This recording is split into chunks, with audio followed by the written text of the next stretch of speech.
I quit my job as a top pediatrician to go home and raise pigs. Everyone thought I'd lost my mind, only I knew the truth. If I didn't leave, I was a dead woman in my past life, no matter how hard I researched. My boyfriend's childhood sweetheart always published her findings one step ahead of me. She calls herself a baby whisperer, claiming she can diagnose a child's illness just by holding them. And her conclusions always match mine exactly because I insisted on running tests. The overprotective parents accused me of ordering unnecessary procedures just to line my own pockets. The entire internet is tearing me apart. I've been physically assaulted more than once by parents who brought hired thugs to harass me. I begged my boyfriend, who is also a doctor, to step forward and speak up for me. Instead, he dropped to his knees in front of the camera and pleaded. Ailing only did this because she recently bought a house and is under immense pressure from the mortgage. Please, forgive her. His words sealed my fate. An extremist parent stormed into the office with a knife and stabbed me dozens of times. I spent a whole month in the ICU before I finally kicked the bucket after being reborn. I'm not playing the fool anymore. I packed my bags and headed back to the village to raise pigs, but my boyfriend's childhood sweetheart started to panic. The very first thing I did after my rebirth was hand in my resignation. I'm not a fool, I know when to cut my losses and run, but the moment I submitted my resignation, my boyfriend was up in arms. Have you lost your mind? After over a decade of grueling study to finally get to this point, you're just going to walk away. I know exactly how tough this journey has been. Countless nights spent on internships, revising my thesis over and over. I weathered all those storms to become the accomplished chief physician I am today. He asked me, how on earth can you think of going back home to raise pigs now? I said I didn't want to think much.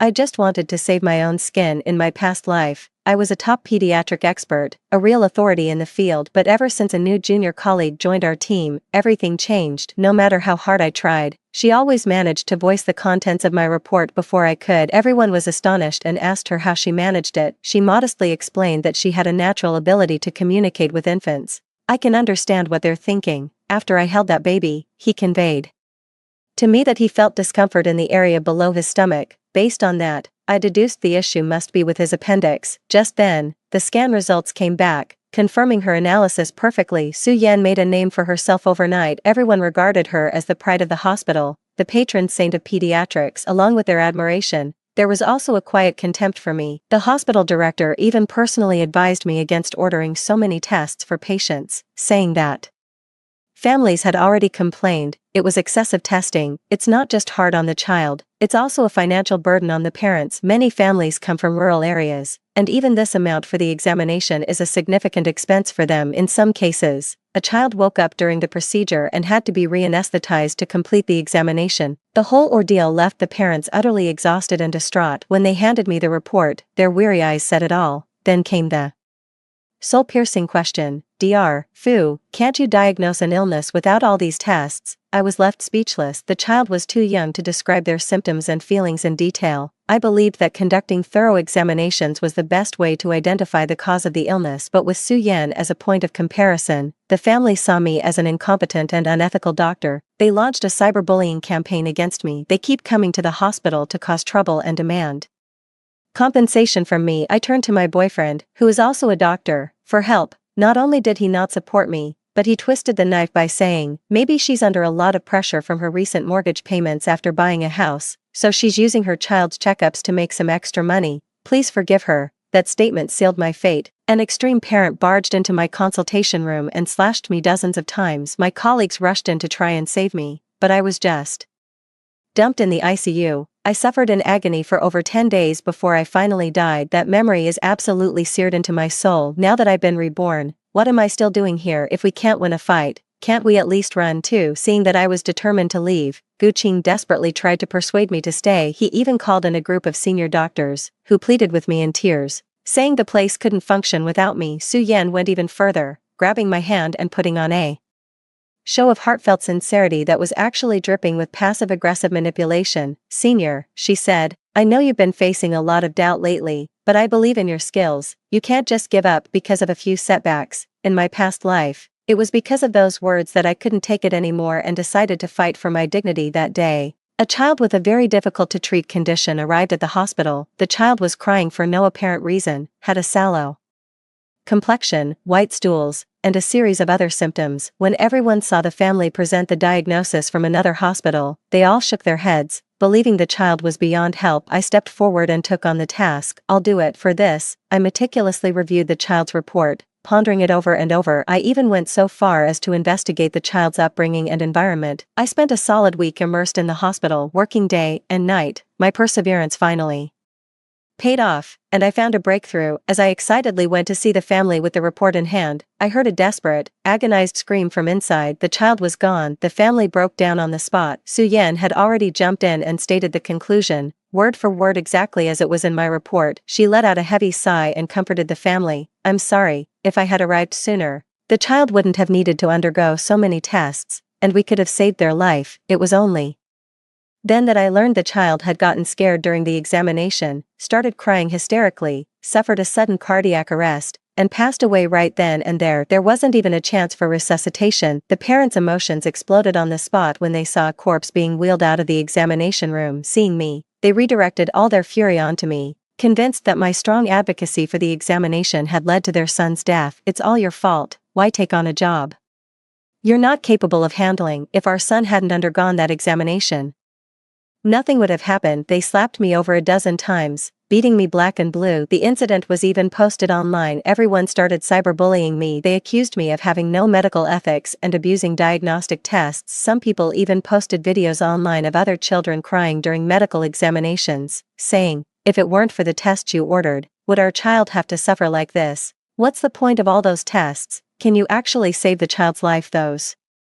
torrents of abuse severely impacted my work and personal life. It drove me into a depression and made me suicidal for a time. So what's a little verbal provocation now? I said my mind is made up. A pig is a living creature too. I can't just stand by and watch it die. I fed all my years of research into the shredder and took my patents with me. I built this department from the ground up. Without my files, the whole place would be left completely exposed. Gu Qing confronted me loudly. How could you do this? I said it was fine. Without me, you still have the pediatric goddess, don't you? With her here, it'll definitely work out. You've got this. 3. I went home and got back to work that very day. After experiencing a day of pig farming here, I came to a conclusion. Saving people is not as rewarding as raising pigs. At least the pigs won't turn around and bite me. Thinking back on my many years in medicine, I've saved so many patients. I often care more about their life and death than even their own family members do. I take every patient seriously. I study their reports. I compare their current condition. Then, I develop a tailored plan for them. Many people only see the long list of tests I order,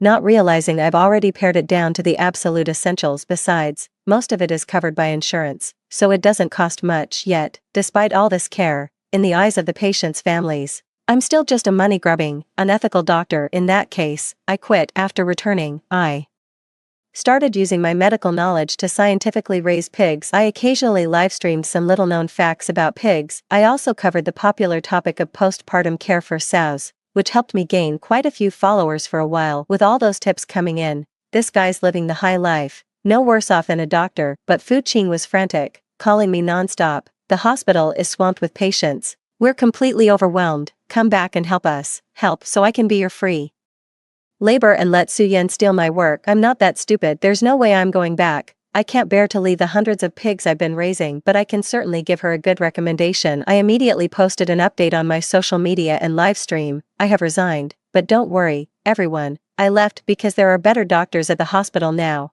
I formally introduced Su Yan. She can diagnose a child's illness just by holding them. Everyone should go see her. I also highlighted all of Su Yan's remarkable achievements. Before long, Gu Qing came to confront me. What are you doing? I said, just giving her some free publicity. She's the new generation's miracle doctor, our pride and joy. I'm just happy for her. But if you do that, won't all the patients go to her? She can't possibly handle that many people by herself. I followed his line of thought and said, but you're still here, aren't you? What did he say when he recommended Su Yan in the first place? She's brilliant, the pride of their entire village. I could tell from her thesis that she wasn't up to par, but Gu Qing kept singing her praises in my ear. We're from the same hometown, so I figured I should lend a hand if I could. We've been thick as thieves since we were in diapers. Just do me this one favor. He personally wrote her recommendation letters and pulled strings left and right for her, putting in more effort than I did as her girlfriend. He even had the nerve to say, fine, if it comes To it, I'll take over her patients. Will that satisfy you? Now I'm throwing those exact same words right back at him. What are you implying? I'm talking to you this nicely, and you still refuse to help. If that's the case, maybe we should just break up. In the past, I would have been heartbroken, but not anymore, because in my past life, when I died, that despicable couple showed up arm in arm. Su-Yan looked at me lying in the ICU with a smug face. Well, so this is the once unrivaled legendary Director Fu of Pediatrics. Turns out you're nothing special after all, but I should thank you. If I hadn't copied your reports, I wouldn't have reached such heights today. She nestled in Gu Qing's arms with a radiant smile. Darling, I really have to thank you for taking one for the team. I wouldn't be where I am today without you. Good, you understand. If it weren't for you, why would I have ever pursued such a dull and boring woman? They started getting frisky right in front of me. It was only then that I realized Gu Qing had pursued me so relentlessly back then, all to pave the way for his girlfriend. First, they got my letter of recommendation, then they plagiarized my report to gradually become the savior of our team, and finally, when the time was ripe, they kicked me to the curb. Later, these two stole my unpublished research report, filed a patent, and received a huge bonus in the end. They became mentors, selling courses, and raking in a fortune. Meanwhile, I was left to bear the shame, hooked up to tubes in the ICU, painfully gasping my last breath. This time, I'm going to do the exact opposite. After hyping up Su-Yan, a huge crowd showed up at the hospital entrance in no time, all scrambling to get an appointment with her. A good 100 people. Let's see how she handles that with her half-baked skills. For the patients' families are incredibly enthusiastic, and many specifically request her for consultations. They even praise her as a miracle doctor of our time. If just a simple hug can do the trick, that's wonderful. It means our child suffers less. Exactly. Even if the consultation fee is a bit higher, it's no problem at all. We came here specifically for her. We absolutely must see Dr. Su today. A group of people, with their children in tow, crowded right in front of her consultation room. The nurse had no choice but to have them take a number and wait in line. They formed a long queue, and the atmosphere on site was electric. However, the main character, Su-Yan, was nowhere to be seen. Gradually, the patients' families lost their patience and stormed up to the hospital director, demanding she be brought out. Only then did Su-Yan arrive belatedly, explaining that she was late due to a morning meeting. Dr. Su, thank goodness you're here. My child has been vomiting for no reason since yesterday. Could you please take a look? With that, a parent practically shoved their child into her arms. The child immediately burst into tears. Su-Yan was mortified. You could tell she was guilty just from the look on her face.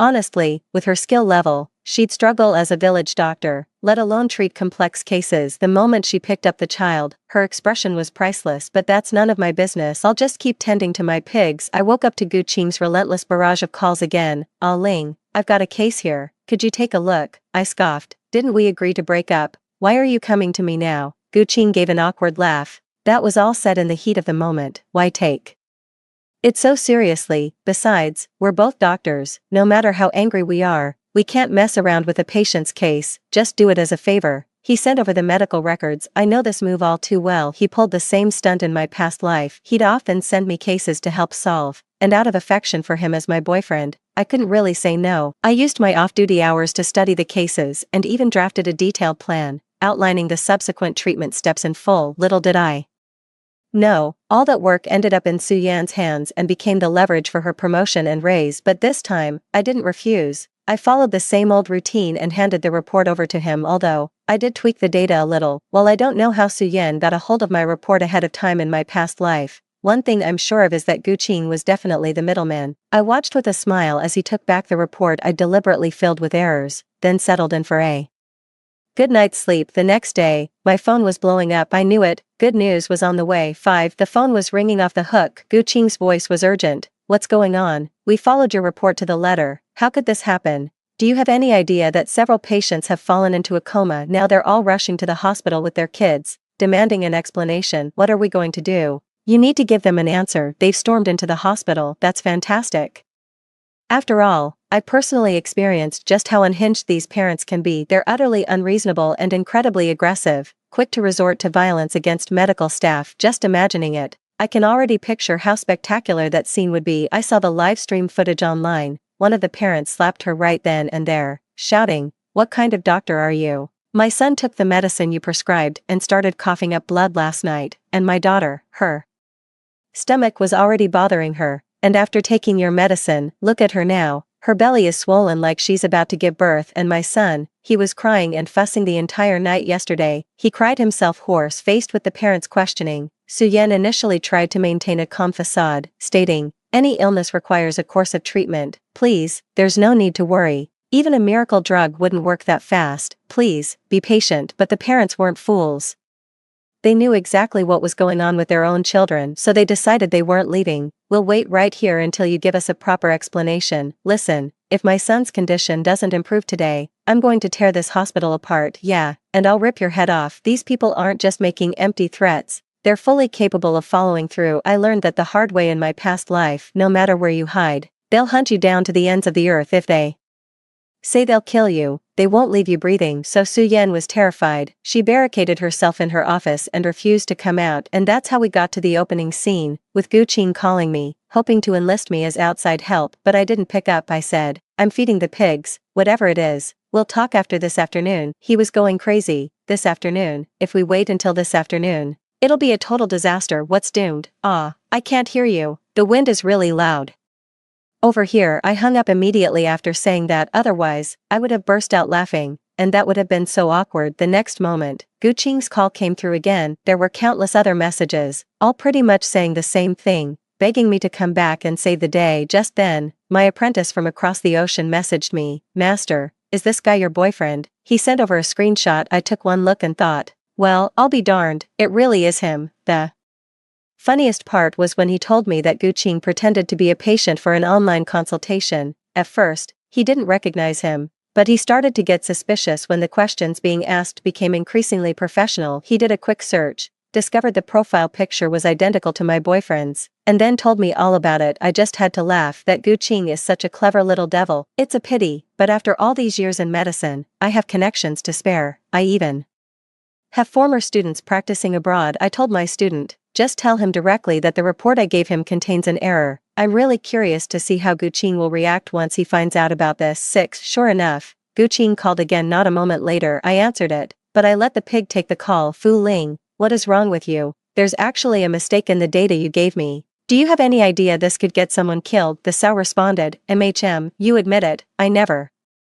thought you were this kind of person. You were never like this before. What's happened to you?" The Sao lets out a shriek. "Hee hee, how dare you laugh? Do you have any idea how many children could be hurt because of your mistake? Don't you feel even a shred of guilt? Say something." The Sao rallies the whole family to respond in unison. Hoo hoo hoo hoo hoo hoo hoo. Gu Qing was taken aback, suddenly realizing something was off. "Are you even listening to me? Fu Ling." Just then, he received a call. "What? I'm on the phone with a pig, and it's being live-streamed. This guy's only just seeing it now." That's right, I didn't want to talk to him, so I let the pig do it instead. I thought it was hilarious, and the viewers loved it too. They just kept sending me gifts. I've made a decent amount of money from it so far. Want me to read some of the comments for you? I cleared my throat and said, "How did someone with that IQ even become a doctor?" I'm seriously starting to wonder if he cheated.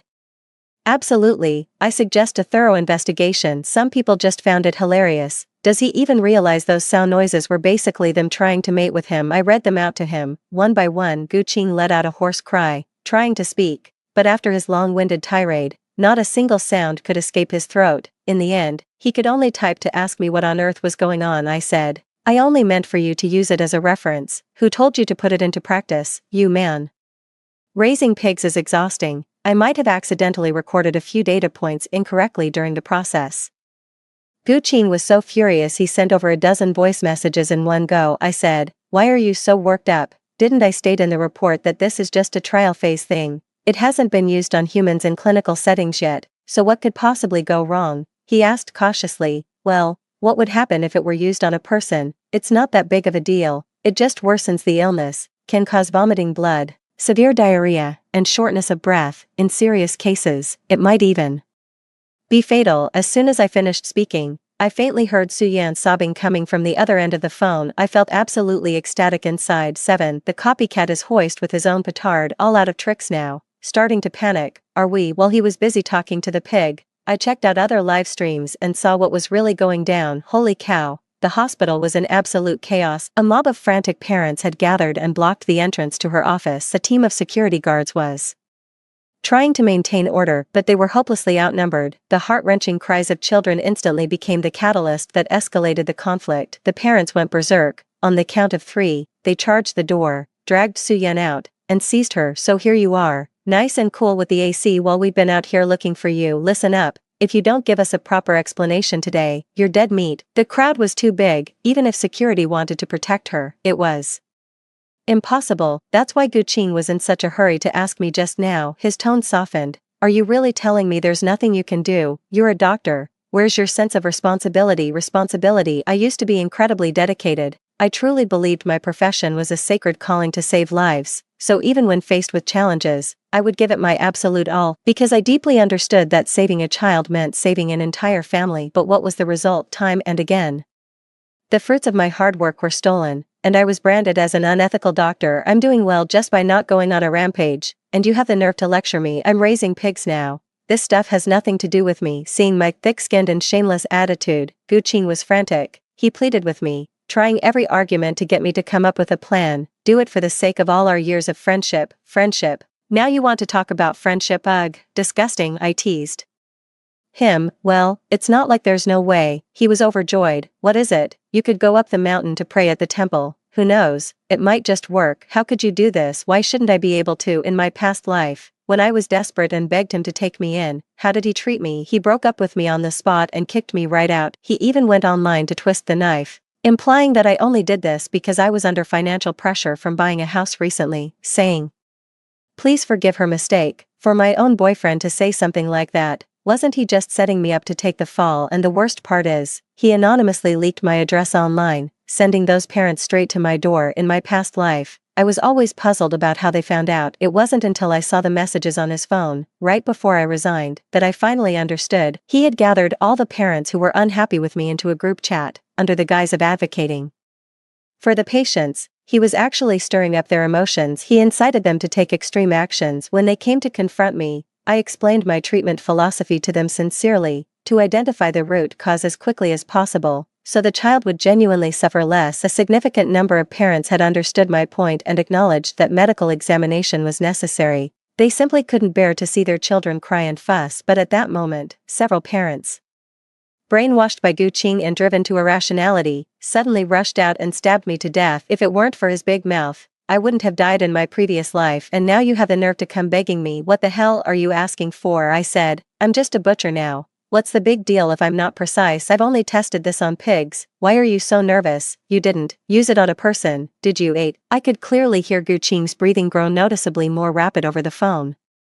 "Oh, getting scared, getting worked up, that's more like it. That's exactly the effect I was going for," I said. "Then I'll make an announcement right away, telling everyone that if they have those illnesses, they absolutely must not take the medicine as I described above, or it could be life-threatening." I pretended to speak with great urgency. Upon hearing this, Guqing was stunned and began to grasp my meaning. You mean you already published this paper online?" "Exactly. Isn't that just my long-standing habit?" Guqing realized the severity of the situation and let out a terrified shriek. When did you upload it? Why didn't you tell me?" "If you don't upload your own work right away, what if someone with ill intentions gets their hands on it?" "Forget about losing your own work. Ugh, imagine how awful it would be to get framed for it instead." "Enough talk. I need to go issue a statement." To put it bluntly, anyone who follows that medication regimen will run into trouble. However, by the time I wrote this paper, I had already quit my job to raise pigs. I stated this up front, so don't come to me with any issues. I'm just an amateur. As soon as I posted it, someone came at me. "Do you really think you can wash your hands of this just by saying it has nothing to do with you?"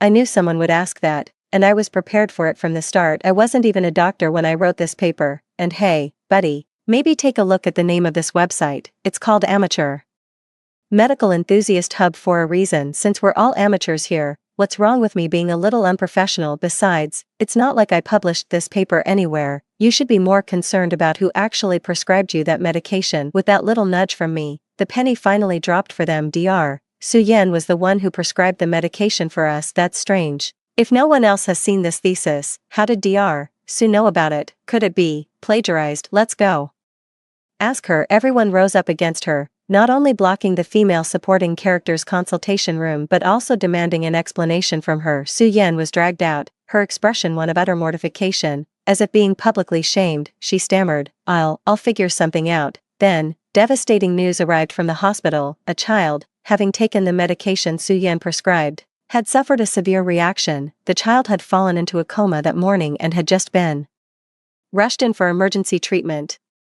Despite the resuscitation team's efforts, they were unable to save the child. The parents, refusing to accept the outcome, demanded a thorough investigation. The findings were shocking. The cause was acute kidney failure resulting from a drug overdose. What's going on? My son's kidneys were perfectly fine. How could they fail? Did you, this doctor, prescribe the wrong medication? What finally enraged the parents was a single line in the assessment report. If this condition had been checked earlier, some medication would have sufficed, and it wouldn't have come to this. Their fury ignited instantly, and they grabbed Su Yan and started beating her. Didn't you say you could diagnose the child just by holding them? So much for being a baby whisperer. It was all a sham. You even plagiarized Director Fu's research. Give me back my son's life. They each took a swing at her, beating her until she was wailing in pain. Someone in the crowd sighed and said, it's all because of this wicked woman. If she hadn't schemed to drive Director Fu away, none of this would have happened. If he were still here, that's true. Director Fu might have ordered a lot of tests,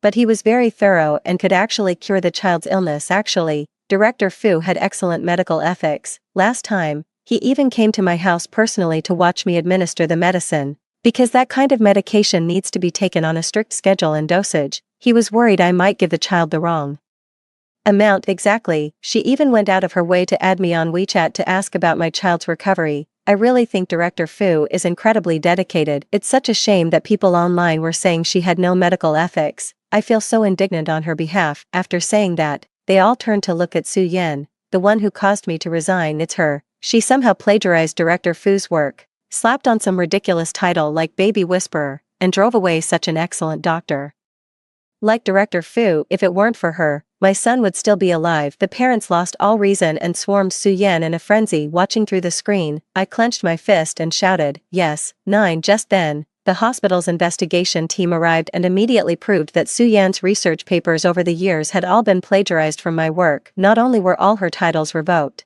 but she was also fired on the spot. It all started after I posted that statement online, and people began to speak up for me voluntarily. They investigated Su Yan's papers from recent years and found not only traces of my work, but also that her current medication protocols were identical to mine. What else could it be but plagiarism? They also interviewed the hospital where Su Yan had previously worked. They said Su Yan was highly incompetent. She frequently received complaints from patients. A baby whisperer. Don't make me laugh. She can't even handle her own child without breaking down. Calling her a baby whisperer is utterly ridiculous. Under pressure, the hospital also launched an investigation and uncovered numerous suspicious points. Through a series of maneuvers, Su Yan was swiftly dethroned, becoming a useless charlatan in the eyes of the parents. Su Yan was terrified and screamed for help. Gu Qing, standing nearby, wanted to step in and help, but seeing the overwhelming crowd, he too grew afraid, pretended not to hear, and tried to slip away. Su Yan's face fell, and she cried out, Gu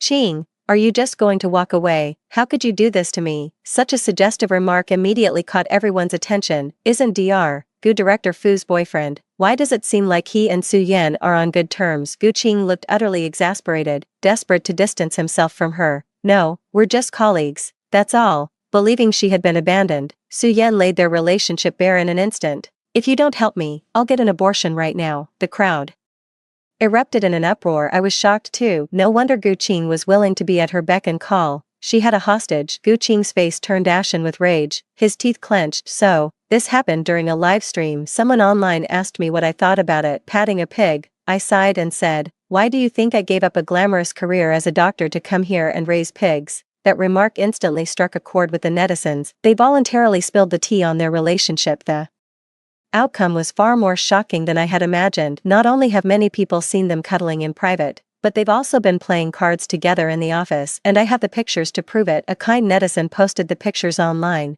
Now I finally understand what Gu Qing meant by growing up bare-assed with Su Yan. This is exactly the kind of bear he was talking about. I let out a cold laugh. That bastard, Gu Qing. After all these years of living off me, using my resources to climb the ladder, this is the disgusting way he repays me behind my back. Even though I already knew he had betrayed me, seeing those shocking comments still cut me deep. For instance, in the online expose, he complained that I was boring and said I had no femininity whatsoever. She's the kind of woman who makes your libido shrivel up at first sight, so, given a second chance, I've already figured out how to deal with him. I called the police. Hello, officer. Someone has plagiarized my thesis. It contains a lot of state secrets, 10 in my past life. I could never figure it out. How could Su Yan possibly know the things I had thought up in my head, things I had never told a soul? For a while, I was completely obsessed, genuinely convinced she was some kind of psychic. It wasn't until I cleared out all my files before resigning that I finally discovered the secret. It turns out my computer had been implanted with a spyware. The thing was incredibly stealthy, hidden right within the medical system. I discreetly asked someone in the know, and they told me, for every single character you type, that same character would appear on the other person's computer. Who that other person was went without saying. To prove it, I deliberately typed, I just saw Su Yan and Director Chi kissing in the drug storage room, and today, Su Yan even lifted her black panties to show him. I had just finished typing when I heard Gu Qing burst into Su Yan's office, loudly confronting her. In that moment, everything became clear to me. No wonder, the day I asked Gu Qing to help fix my computer, it was such a coincidence that Su Yan awakened her baby whisper ability the very next day. Looking back now, it's truly chilling to think about. So after my rebirth, I stored a lot of documents on my computer, some of which were only accessible to someone at my director level. Some were even classified files. That day, I deliberately said to Gu Qing, even though I'm resigning, I still wanted to say goodbye to everyone. This moment was meant for him. If he hadn't been greedy, none of this would have happened, but he went ahead and did it anyway, copying all my documents with both witnesses and evidence against him. He's done for this time. Are you setting me up? Gu Qing glared at me angrily. I'm already on site. Some things just need to be seen with my own eyes. I smiled faintly. What do you mean, setting you up? Let me ask you this. How did my perfectly fine thesis end up in your hands? How do you explain that? I didn't ask you to cheat, did I? I didn't ask you to help her plagiarize, did I? You were the one who stole my paper. And now you're blaming me. With so many people here, some things don't need to be said out loud. Everyone's eyes say it all. As for Su Yan, I gave her a cool, detached glance. Honestly, I have a lot of things I'd love to say, but having died once, I've learned to be smarter. Sometimes, retreating in order to advance is the ultimate strategy. I said, forget it. I did want to come back to practice medicine, but, just forget it. That remark successfully provoked their anger. It's all because of you that Director Fu refuses to come back, you monster. I'm going to rid the world of you right now. Everyone was kicking and punching her, even with people trying to keep order. It was useless. In no time, they had beaten Su Yan so badly she lost control of her bladder. It looks like she might not even be able to breathe. I sneered inwardly. She totally deserved it. After that, many people begged me to come out of retirement. I kept on with my pig farming business, occasionally going live on stream. My simple life was quite comfortable and satisfying. The hospital sent wave after wave of people to see me, saying that if I just came back, I could name my own terms. I just smiled faintly and said, I'm afraid of repeating the same mistakes. The moment I said it, they understood instantly. The very next day, I received 2 pieces of wonderful news. The first was that the hospital ceased treatment for Su Yan, leaving her paralyzed from the waist down as I had intended. The second was that Gu Qing was locked away for good on charges of stealing state secrets. I went to see him once. He snarled at me like a rabid dog. It was you who set me up, wasn't it? LMAO. How does he even have the nerve to say something like that now? I might as well admit it. Yes, actually, the hospital helped out here too. They quietly upgraded the classification of the document I submitted earlier from confidential to top secret. Perfect. Gu Qing is going away for a long, long time. After getting out, I posted an update. I'll be back once I've raised this batch of piggies. This time, nothing and no one will stand in my way. The end. Story 2. During a graduation trip deep sea diving, I got trapped in a cave. Just as my oxygen was running critically low,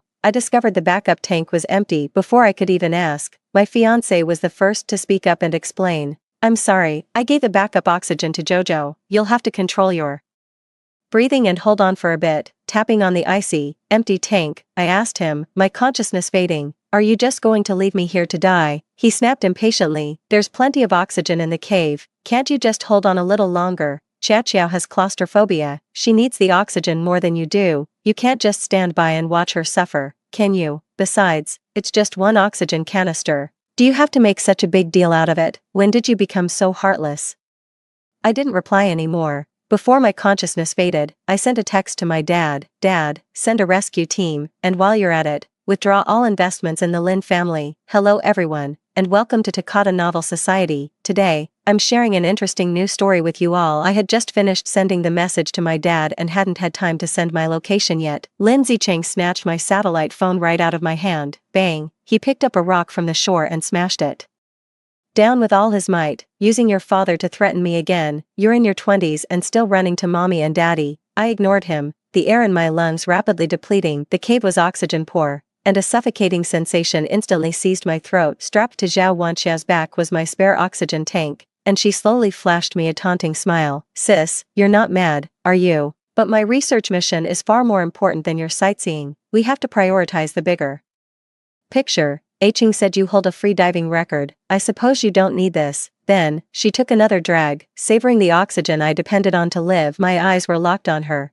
and on Lin Zicheng standing behind her. I had prepared meticulously for this deep dive. Bringing an extra oxygen tank was precisely for dealing with any unforeseen circumstances. I never expected that the only unforeseen circumstance would be my fiancé. I didn't cry, nor did I make a scene. Instead, I calmly arrived at a conclusion. This might not be an accident, but murder. Lin Zicheng and Zhao Wanxiao were still laughing at me. Cat got your tongue. Did the lack of oxygen scare you, stupid? Lin Zicheng walked over, looking at Zhao Wanxiao with understanding. Don't worry, there's plenty of oxygen in this cave, enough for her to breathe for a good while. She's not going to die. She's just being dramatic, trying to get my attention. I was too weak to argue, feeling only a sharp sting in my leg. Looking down, I saw a long gash torn open by the reef in the chaos, blood welling up and spilling out. In the deep sea, the scent of blood attracts sharks. I had to tend to the wound immediately. I took the hemostatic spray out of the first aid kit, but the moment I got the bottle out, Lin Zicheng snatched it away. Chiachiao's hand got scratched too. He showed no trace of remorse on his face as he carefully cradled Zhao Wanxiao's hand, where there was only a faint, barely visible red mark. What if a young lady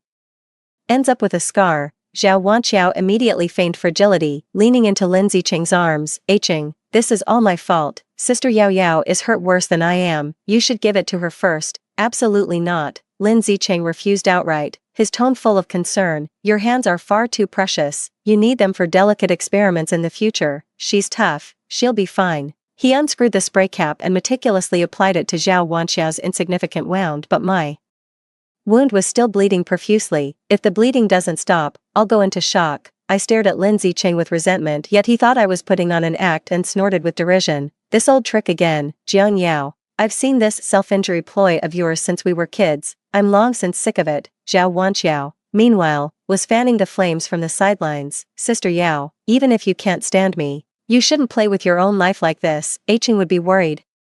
With that, she took the spray from Lin Zicheng and, right in front of me, emptied nearly the entire remaining bottle onto her own hand. Seeing the smug look in her eyes, I was so furious my vision went dark. Blood loss and lack of oxygen made my vision grow increasingly blurry. I reached out, trying to snatch my medical kit back. Lin Zicheng, thinking I was about to attack Zhao Wanxiao, shot me a fierce glare. He raised his foot and kicked me square in the chest. The impact sent me flying backward, and I slammed hard against the rock wall behind me. Zhao Wanxiao let out a feigned shriek of fright, and the entire medical kit tumbled into the bottomless fissure of the water channel beside her. That was my last hope. Now, it's completely gone. Jiang Yao, you're getting more and more vicious. You're so used to being the young mistress, you think everyone has to revolve around you. What has Chiachiao ever done to you, that you treat her like this? Watching him glare at me with such fury for another woman, my heart felt like it was being squeezed in a vice, the pain so sharp I couldn't breathe. Bracing myself against the ground, I mustered every ounce of strength and drove my foot hard into his abdomen. Lin Zicheng doubled over from the blow, letting out a pained grunt, clutching his stomach, his face contorted with a mixture of rage and agony. You're asking for it. He picked up a rock and was about to hurl it at me. Just then, his satellite phone suddenly rang. The moment he answered, his father's furious roar came through. You ungrateful wretch, what have you done to Jiang Yao? Chairman Jiang himself called me. I don't care what you did, you must bring Jiang Yao back safely, right now.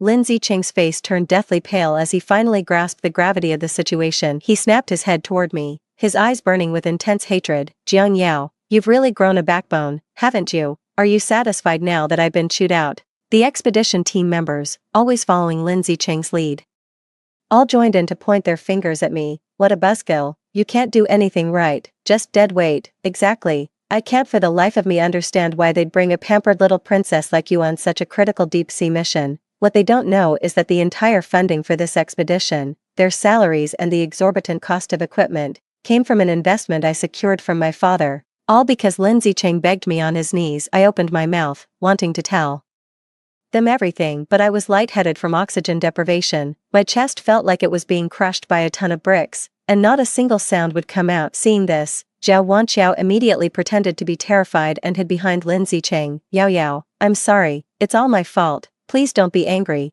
but you shouldn't have tattled to your father over such a trivial matter, wasting all our hard work for so long. While her words were an apology, between the lines, she was implying that I was being unreasonable. Lindsay Chang immediately shielded her protectively behind him, his heart aching for her. Why are you apologizing? She's the one being petty and jealous over nothing. There's nothing between me and Xiao. We're just a regular senior and junior. Is that really such a big deal to you, Junior? I felt so absurd I wanted to laugh. Stealing your own fiancé's oxygen tank and life-saving medicine. For a regular underclassman, I opened my mouth to mock him, but due to the lack of oxygen, not a single word came out. Seeing me like that, the crowd only laughed louder. Look at her, putting on an act again. What a shame she didn't become an actress with that kind of performance. Exactly, faking an illness just because she's jealous. That's so typical of her. Lindsay Chang had completely lost his patience. He thought I was pretending to be sick just to get his attention. Enough already. Stop making a spectacle of yourself here. He dragged me roughly and hauled me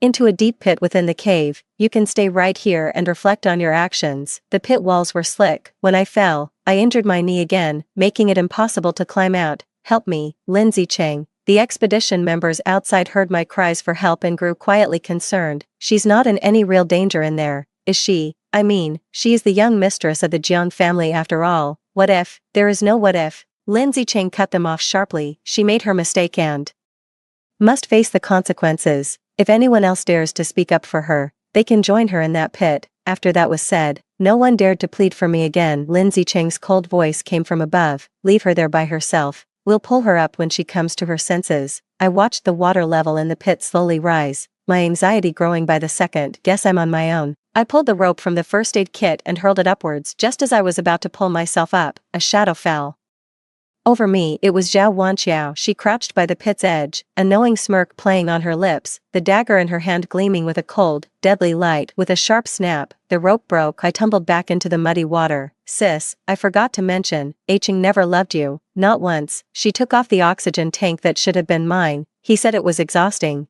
always having to humor you and cater to your spoiled princess tantrums. If you weren't still useful to him, he would have kicked you to the curb long ago. She opened the valve and emptied every last bit of oxygen right in front of me. Well, you won't be needing this anymore anyway. 3. I could only watch, helpless, as Zhao Wanqiao finished it all, but I didn't even have the strength left to scream. She tossed the empty bottle aside and then waved another item in front of my eyes. It was the data I'd been collecting over the past few days. Oh, right. And then there's this. Her smile grew even more smug. So, this is the deep-sea data you've been pulling all-nighters to compile. What a shame. With those words, she let go. The memory card, containing all my painstaking work, drifted from her fingers and vanished into the churning undercurrent below. No, I screamed in desperation. That was my life's work, the fruit of countless sleepless nights and relentless effort. My shouts finally caught the attention of Lindsay Chang and the others nearby. He rushed over at the sound, only to be met with a completely different scene. Zhao Wanqiao's expression instantly changed. With a sharp ah, she shrieked, threw herself backward, summoned tears on the spot, and sobbed as she flung herself into Lindsay Chang's arms. Ching, I was just trying to help sister up, but she pushed me. She pointed at the hard drive in the water, sobbing her accusation. She destroyed all our data. I was left speechless, with no defense. Lindsay Chang looked at me, his eyes filled with nothing but cold disgust and fury. Jiang Yao, you're beyond redemption. Are you so determined to drag everyone down with you in your madness? It wasn't me, it was her. She's the one who destroyed the data. I pointed at Zhao Wanqiao, my voice trembling violently in my desperate attempt to defend myself, but Lindsay Chang wouldn't listen to a word of my explanation. The way he looked at me was as if I were a complete and utter lunatic. She's insane, a complete lunatic. All our hard work, ruined by her. My mouth hung open, and I shook my head desperately. But no sound of protest would come out. Why would he rather believe a woman Full of lies then trust me. His fiancée of 3 years, Zhao Wanxiao, fanned the flames from the sidelines, aching. Sister Yao Yao might have just had a momentary lapse in judgment. Don't blame her. Lin Zicheng gently held the trembling Zhao Wanxiao in his arms, comforting her in a soft voice. Don't be afraid, I'm here. No one can hurt you. She's just jealous and spiteful. She can't stand to see you happy. He turned his head, looking down at me, and spoke each word deliberately. Jiang Yao.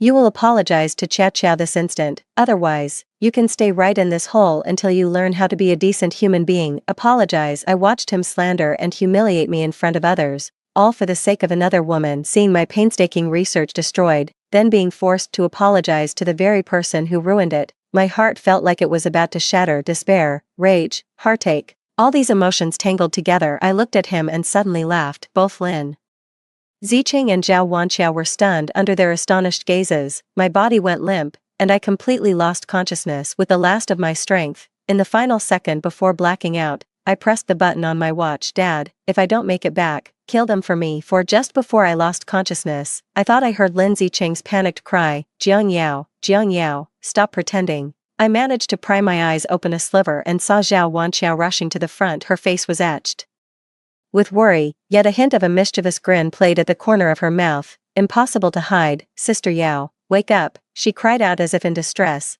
but her hand pressed down viciously on the deep, bone-exposing gash on my thigh, then ground into it with all her might. Agony shot through my entire body. I let out a piercing shriek from the pain and jolted awake. This was no rescue attempt. She was clearly trying to make me bleed out before anyone could pull me to safety. Realizing this, I instinctively pushed her away with all my strength. Get away from me. Lin Wan staggered back a few steps from my shove, then immediately put on that pitiful, delicate act again, looking tearfully at Lin Zicheng as he rushed over, aching. I was only trying to help stop her bleeding. Seeing this, Lin Zicheng flew into a rage. He rushed over and shoved me aside. The back of my head slammed hard against a rock, and the world instantly spun. Jiang Yao, you ungrateful wretch. Chiao Chiao risked her life coming down here to save you, and you had the nerve to hurt her. Have you no conscience at all? The look he gave me was filled with disappointment and disgust. It seems I need to teach you a lesson you won't forget. Once we're up there, you're going to regret this. I looked at his face, twisted with rage, and felt a cold emptiness inside. I might not make it out of here. Just when I thought I was truly going to die in this icy cave, a blindingly intense light pierced through the water layer, shining down and illuminating the entire cave as bright as day. Everyone was stunned by this sudden turn of events. Several figures in rescue gear emerged from the water. The man at the front shoved Lin Zicheng aside. Everyone, clear the way. He rushed straight to my side, knelt down, and carefully checked my pupils and pulse. His fingers were ice cold, yet his touch was incredibly gentle. The casualty is severely hypoxic, has lost a lot of blood, and has a weak pulse. Initiate emergency treatment immediately. He calmly issued orders to the team members behind him. Lin Zicheng was stunned. He stared at the scene before him and shouted in disbelief, "Who are you? Who sent you?" The man in charge didn't even look up. As he expertly fitted the oxygen mask over my face, he coldly uttered a few words. "You don't have the right to know." As the fresh oxygen flooded my lungs, my muddled consciousness finally cleared for a moment. I saw the look of utter disbelief on Lin Zicheng's face. He probably couldn't fathom why anyone would come to rescue me. It seemed only at this moment did he realize I wasn't faking my illness. I was truly on the verge of death. As the stretcher was slowly hoisted up and passed by Lin Zicheng, I mustered every last ounce of my strength to mouth a silent word to him. "You're finished," over the satellite phone. His father's voice trembled with a mixture of extreme rage and lingering fear. "Yao Yao, you're awake. Thank goodness, Dad." My voice was weak and hoarse. "Don't speak, just rest." My father took a deep breath, and his voice turned cold as steel in an instant. "Not a single one of the people who hurt you will get away." 5. When I came to fully, I was already inside the top-tier medical bay of the research vessel. The first thing that met my eyes was Pei Qingyan's calm and focused face. He was wearing a spotless white lab coat, meticulously adjusting the vital signs monitor beside me. Awake, he turned his head and saw my eyes open, a flicker of relief passing through his gaze, almost too subtle to notice. "How are you feeling, Captain Gu?" I spoke. "My throat is dry as sandpaper." He immediately handed me a cup of warm water, dipped a cotton swab in it, and carefully moistened my lips. "Just call me Yanzhou," he said softly. 5 minutes later, and your brain would have suffered irreversible, permanent damage from oxygen deprivation. You're really lucky.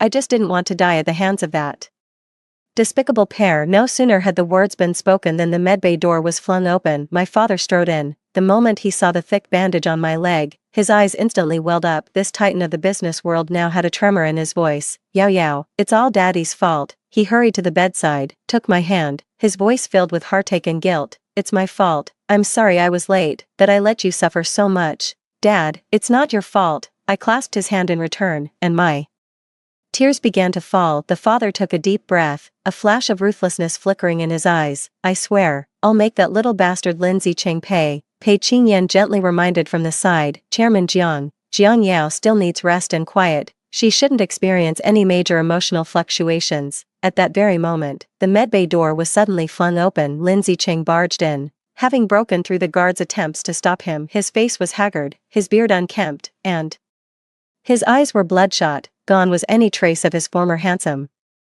dashing appearance. He threw himself at my bedside, his face a mask of utter remorse. Yao Yao, I'm sorry, I truly didn't realize you were hurt that badly. I just wanted to teach you a lesson, to stop being so willful. I coldly pulled my hand back, looking at his hypocritical face, feeling nothing but utter disgust. Teach me a lesson. I looked at him, my gaze icy. Lin Zicheng, in that cave, you and Zhao Wanqiao were wearing oxygen masks the whole time. How could you not know if there was enough oxygen? This wasn't negligence, you did it on purpose. I slowly walked towards him and asked with a smile, do you remember how cold that cave was? His face was deathly pale as he stammered out a frantic, incoherent defense. No, it's not. It was Chia Qiao. She said she has claustrophobia, that she can't be without oxygen. With a wave of my hand, my assistant presented the points agreement. I shattered into pieces right before Lin Zicheng's eyes. From now on, all cooperation between the Jiang and Lin families is terminated. The surge of emotion made my head spin and my vision blur. I swayed, nearly tumbling off the bed. A steady, strong arm caught me just in time. It was Pei Qingyan. He steadied me, then turned and fixed Lin Zicheng with an icy stare. You never cared whether she lived or died, and now you're putting on this act of devotion. Get out, now. Who the hell do you think you are? Lin Zicheng roared at me, his eyes red. I'm her fiancé. No one in this world cares about her more than I do. That was then, not anymore. I looked at him and spoke, enunciating every single word. You threw me into a deep pit to die when I was at my most vulnerable and helpless, and you call that caring? When I cried for help, why didn't you believe me? Why did you give all the medicine to Zhao Wanqiao? I tore the bandage from my leg in one swift motion alongside the lacerations from the rocks. There was a ring of livid, purple bruising, a shocking sight. This is what your precious junior did to me while I was unconscious. Lin Zicheng stared at the bruise, utterly stunned. His lips trembled, but no words came out. Get him out of here. My father could bear it no longer and roared at the guard at the door. Lin Zicheng was hauled up by two burly security guards, still struggling desperately. Yao Yao, Uncle Jiang, I was wrong. I was truly wrong. Please, give me another chance. I'll make it up to you. I'll do anything to make it right. I closed my eyes and uttered three icy words. No need. 6. Lin Zicheng knelt on the ground, weeping uncontrollably, his face a mess of tears and mucus. Uncle Jiang, our families have been partners for 20 years. You can't pull your investment now. If you do, my father will break my legs. He was still trying to explain. I really didn't realize it was this serious. I thought she was just jealous and trying to get my attention this way. He cried while slapping his own face with great force, each blow ringing out loud and clear. It's all my fault. I was out of my mind. I had no idea it would be this serious. The father trembled with rage, pointing at him and shouting furiously, what do you think? What do you take my daughter's life for? Lin Zicheng, you're not just stupid, you're evil, evil to the core. Just then, the director of the research institute suddenly burst into the room. The moment he entered, he fell to his knees begging for mercy. Chairman Jiang, Miss Jiang, why the sudden decision to withdraw your investment when everything was going so well? Did Zicheng offend you? Please, allow me to apologize on his behalf. I couldn't even be bothered to look at him. Get out, you two, father roared, his finger jabbing at Director Wang's face. His fury barely contained. Director Wang was on the verge of tears, frantic with desperation. Chairman Jiang, after all these years of partnership, you're pulling the funding just like that. What about the 100 people at our institute? How are we supposed to fund our ongoing research? You're destroying a lifetime's work. Father let out a cold, derisive snort. The only reason I invested in your institute in the first place was because my daughter worked here. Now, my daughter nearly lost her life on one of your research expeditions. Your institute bears undeniable responsibility for this. He paused, a sharp glint flashing in his eyes. When my daughter was fighting for her life, did a single person from your institute step up To help? No, they just stood by, fanning the flames and kicking her while she was down. Director Wang, not only am I withdrawing my funding, but I will also file a real name report with the relevant authorities. Your institute has committed multiple regulatory violations during the scientific expedition, showing a complete disregard for human life. Director Wang's face instantly turned ashen. He never expected my father to take things this far. Lindsay Cheng, kneeling outside, finally panicked.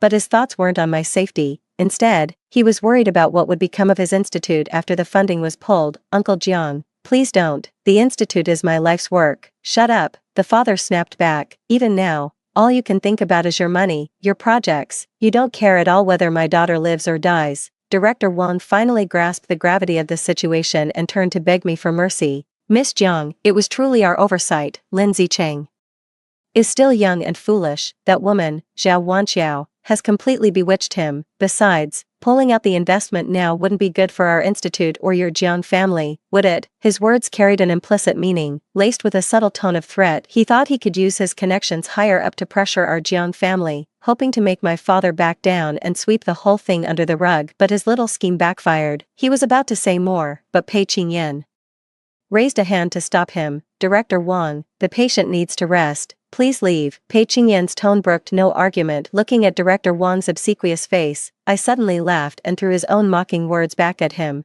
Director Wang, haven't you always looked down on me as a spoiled little rich girl? Director Wang rubbed his hands together awkwardly, a forced smile plastered across his face. That was all just a joke. Miss Jiang, please, be magnanimous. A joke. My smile turned even colder. If I remember correctly, wasn't it you, Director Wang, who personally approved Zhao Wanxiao's special recruitment into this expedition team? Director Wang's smile froze on his face. 7. Lindsay Cheng was about to explain further when the medbay door was slammed open once more. Zhao Wanxiao burst in like a madwoman, having clearly overheard the previous conversation. She immediately pointed a finger at my face and began shrieking accusations. Jiang Yao, you vile woman, what makes you so special? Without the Jiang family, you're not even worthy of tying Cheng's shoes. Do you think Cheng loves you? He only loves me. It's always been me. You're the shameless one, using your family's filthy money to cling to him relentlessly. A deathly silence fell over the room. Lindsay Cheng's face instantly drained of color. He lunged forward, desperate to cover Zhao Wanxiao's mouth. What nonsense are you talking? Shut your mouth. But it was already too late. Why should I shut up? Zhao Wanxiao shook him off forcefully and, in front of everyone, tore away the last shred of pretense. Dare you say you got engaged to her not for your father's company to secure the Jiang family's investment, not so the Jiang family would fund your lousy research institute? Looking at Lindsay Cheng's panicked face, my heart turned to ice. Seeing my reaction, Zhao Wanxiao smiled triumphantly. Jiang Yao, do you see it now? Do you know how exhausting it is for Cheng to put up with you and go through the motions every single day? The one he truly loves is me. He loves me. I'm carrying his child. Smack. A sharp, resounding slap landed hard on Zhao Wanxiao's face. It was Lindsay Cheng who struck her. His eyes were bloodshot, like a cornered beast, as he roared, "Shut up, you crazy woman." He shoved all the blame onto Zhao Wanxiao. "It's all you. You're the one who stirred up trouble. You deliberately destroyed the data to frame Yao Yao." Zhao Wanxiao covered her swollen, reddened cheek, staring at him in disbelief. She never imagined that at the final moment, this man who had professed his love for her would, to save his own skin, throw her under the bus as his scapegoat. She let out a cold laugh, her eyes brimming with the sweet satisfaction of revenge. "Very well, Lindsay Cheng." From her handbag, she slowly produced a folded piece of paper. "Since you've shown no mercy, don't blame me for being ruthless. It was a pregnancy test result. I'm pregnant. 8 weeks. The baby is yours." Lindsay Cheng, however, violently shook off her hand. "Stop talking nonsense. I never touched you. How could it be mine? Who knows which man you had that child with?" Seeing he wouldn't admit it, Zhao Wanxiao pulled out her phone and played a video. The two pale figures entangled on the screen were unmistakably her and Lindsay Cheng. Lindsay Cheng completely lost it. He grabbed Zhao Wanxiao by the hair and began slapping her face frantically. Watching this whole spectacle, I felt nothing but utter exhaustion. "Security, get them all out of here." Lindsay Cheng heard my voice and whipped his head around, his face still streaked with tears of despair. "Yao Yao,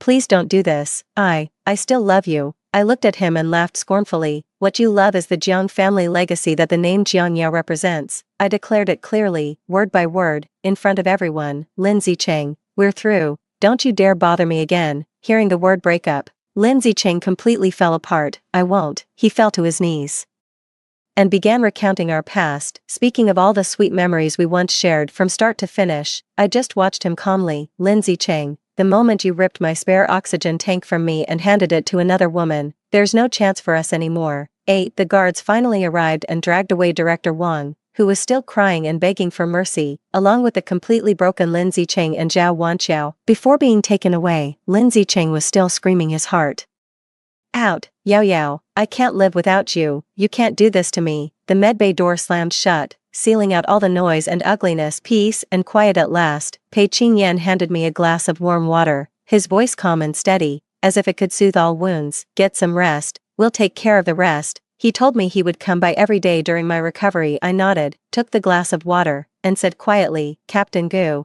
thank you, I owe you my life. Hearing this, he let out a soft chuckle, a gentle ripple stirring in the depths of his eyes. No, it would be more accurate to say I've repaid you a life. I was stunned, staring at him in confusion. It was only under my persistent questioning that he finally explained. Many years ago, when he was just learning to dive, he nearly drowned at sea due to his lack of experience. It was I who happened to pass by and found him. Without hesitation, I pulled him out of the water and even performed CPR on him. My heart skipped a beat as a long-buried memory was instantly reawakened. That year, I had just gotten my diving license and was vacationing by the sea. I did indeed rescue a young man who was drowning. It was an emergency, so I didn't get a clear look at his face, and I didn't think much of it afterward. That person was you? I asked in disbelief. Pei Qingyan's ears flushed slightly, and he cleared his throat somewhat awkwardly. Yes. I thought to myself back then that I must repay her one day. I never imagined we'd actually meet again. Learning the full story, my cheeks grew warm, and an indescribable, wonderful feeling welled up in my heart. So, this time you, not entirely. He cut me off, his gaze turning earnest and sincere. I was genuinely shocked when I received your father's call for help,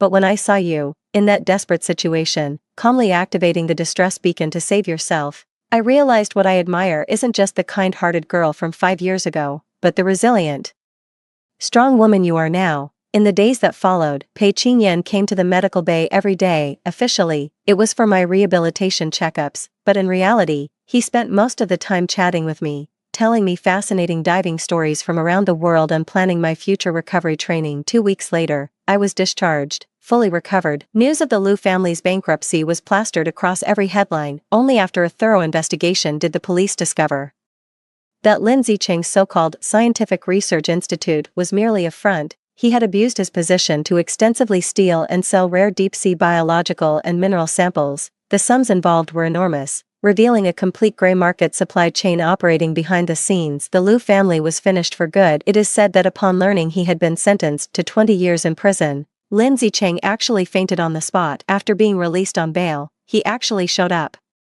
at my doorstep. He knelt outside the wrought iron gate of the villa, begging me through tears to drop the charges, and even had the nerve to ask to borrow money to bribe his way out of paying the fine. Yao Yao, for the sake of all the years we grew up together, please help me, lend me another 5 million. No, 3 million will do, otherwise, I'm going to be thrown in jail. I stood by the floor-to-ceiling window on the second floor, looking down coldly at the man I had once loved for so many years. He knelt on the ground, humble as dust, yet my heart felt nothing but numbness.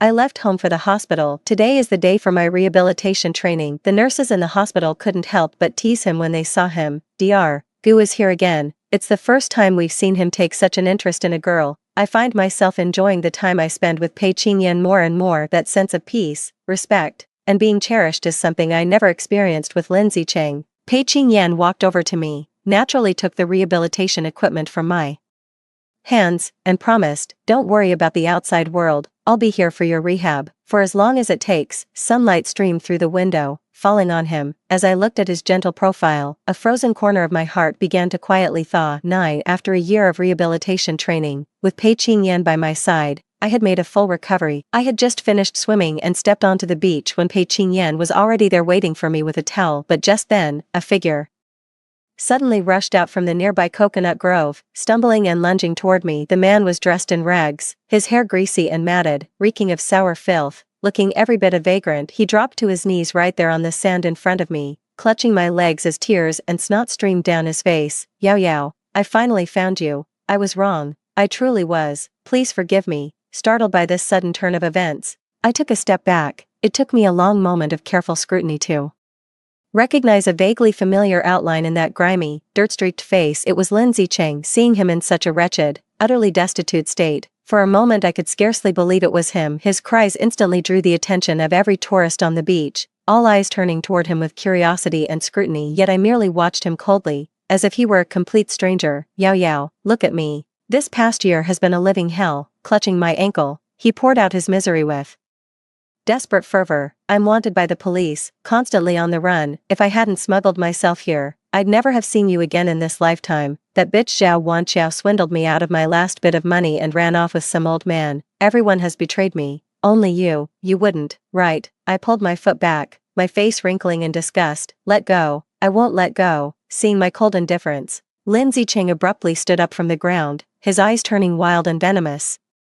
Jiang Yao, don't push me. He pulled a worn-out phone from his jacket and pointed it at me threateningly. I have the Jiang family's secrets right here on my phone. If you don't give me 10 million to start a new life abroad, I swear, tomorrow's headlines around the world will be plastered with your family's scandal. My eyes turned cold back when I was madly in love with Lin Zicheng. I did indeed reveal some of our family company's internal secrets to him, but I never imagined that after the breakup, he would actually use this to threaten me, thinking he had found my Achilles heel. A smug, twisted smile spread across his face. Transfer the money to my account now, or else. Before he could finish his sentence, a figure flashed by. Before I knew it, Pei Qingyan had appeared in front of me. He raised his leg and delivered a vicious kick straight to Lin Zicheng's chest. Lin Zicheng was sent flying like a ragdoll, his phone slipping from his grasp and landing on the sandy beach. Pei Qingyan picked up the phone and, without so much as a glance, hurled it into the sea. He looked down at Lin Zicheng, who was groaning in pain on the sand, a cold, mocking sneer curling at the corner of his mouth. Using such despicable means to threaten a woman, Lin Zicheng, you've truly stooped to a new low. Just then, several police officers arrived and swiftly subdued Lin Zicheng, pinning him to the ground. Pei Qingyan had called the police at some point, unbeknownst to us, as the police handcuffed and led Lin Zicheng away. He was still shouting at me in bitter resentment. Jiang Yao, I hope you die a horrible death. I'll haunt you from beyond the grave. As I watched him being escorted into the police car and disappearing from sight, I felt nothing inside. With that final problem resolved, peace returned to the beach. It was only after Lin Zicheng was arrested that I learned he had been sentenced to death. He was originally sentenced to just 20 years for trafficking illegal goods, but then, during his bail period, that scoundrel Zhao Wanqiao had to come back and taunt him after hooking up with some rich sugar daddy. Enraged, Lin Zicheng stabbed Zhao Wanqiao to death with a fruit knife and buried the body right there in the courtyard. After the police discovered the body, they launched a manhunt for Lin Zicheng. Who would have thought he'd be so brazen as to come looking for me? Pei Qingyan had been in secret contact with the police all along, so they simply set a trap to catch him red-handed. Pei Qingyan took off his own coat, draped it over my shoulders, and gently drew me into his embrace. It's all over now, he said softly. I nodded, leaning against the warmth of his chest, feeling the steady rhythm of his heartbeat. He lowered his head, looking intently into my eyes, his voice clear and earnest. Yao Yao, I love you. It's not because you saved my life 5 years ago. What I love is you, your resilience, your kindness, the way you shine so brilliantly.